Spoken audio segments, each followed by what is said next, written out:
Bertepatan dengan momentum peringatan Hari Anak Nasional tahun 2024, PLN melalui unit pelaksana transmisi Semarang menggelar program PLN mengajar dengan tema keselamatan ketenagalistrikan di SDN Negeri Rowosari II Semarang. Kegiatan ini merupakan kolaborasi bersama dari Serikan di PLN, yaitu Gugus Tugas Pegawai Perempuan, serta Bagian Keselamatan Kesehatan Kerja dan Lingkungan PLN UPT Semarang. Tak kurang dari 147 siswa dan siswi turut hadir menyaksikan penjelasan yang diberikan oleh para Serikan di PLN.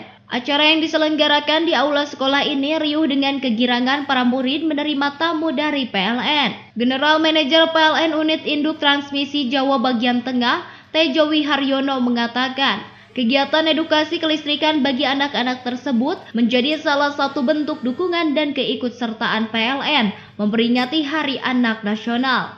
Momentum ini penting untuk mengingatkan tentang pentingnya menciptakan lingkungan yang aman dan sehat untuk mendukung perkembangan anak-anak. Dalam kegiatan tersebut, anak-anak secara interaktif diajak mengenal lebih dekat tentang listrik, bagaimana listrik dihasilkan dan proses perjalanannya sampai ke rumah-rumah hingga apa saja potensi bahaya listrik dan bagaimana cara menghindarinya agar listrik dapat digunakan dengan aman. Materi yang disampaikan mayoritas berupa gambar dan video sehingga memudahkan anak-anak untuk dapat memahami esensi dan ilmu yang disampaikan.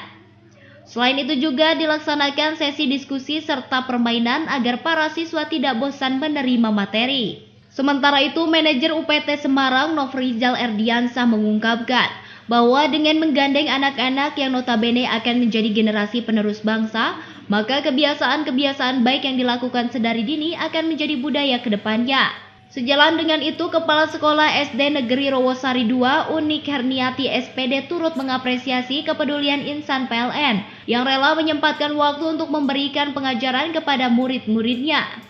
Alhamdulillah dengan adanya sosialisasi listrik padam karena anak-anak bermain layang-layang oleh tim PLN UPT Semarang ini sangat antusias, sangat bagus sekali. Anak-anak bisa mengetahui bahaya layang-layang jika mereka bermain layang-layang di sembarang tempat, apalagi di daerah perumahan banyak sekali aliran listrik, kabel-kabel, jadi mereka jadi tahu bagaimana bermain layang-layang yang baik, mungkin itu di lapangan yang tidak ada kabelnya.